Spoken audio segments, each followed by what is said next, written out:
গ্রামের ভেতরে চিতাবাঘের পায়ের ছাপে আতঙ্কে গ্রামবাসীরা। এছাড়াও গৃহপালিত পশুকে আহত করার তীব্র চাঞ্চল্য ছড়িয়েছে আলিপুরদুয়ার জেলার কুমারগ্রাম ব্লকের পূর্ব চকচকা গ্রামে। জানা গিয়েছে, স্থানীয় বাসিন্দা প্রেমানন্দ বর্মনের বাড়ির পিছন থেকে 1 বছর বয়সী একটি গরুকে টেনে নিয়ে যায় চিতাবাঘ।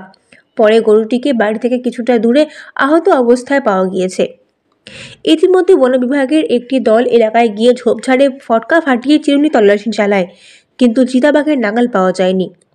তবে তার পায়ের ছাপ পরীক্ষা করার পর বন দপ্তর স্বীকার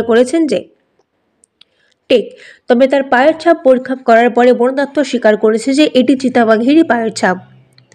বর্তমানে এই আবহে আতঙ্কে রয়েছেন এলাকার বাসীরা।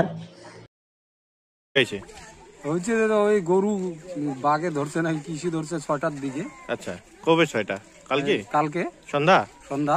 আচ্ছা, তারপরে গরু ওই যে মাঠে পাচ্ছি ধান খেতে। কি মনে হচ্ছে বাঘ আসছে?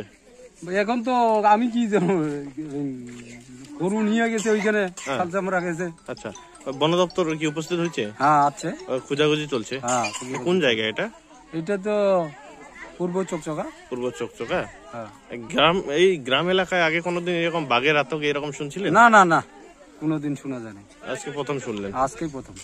আচ্ছা, কি মনে হচ্ছে বাঘ আছে? তাহলে আছে, পা তো দেখা যায়, আছে মনে হয়।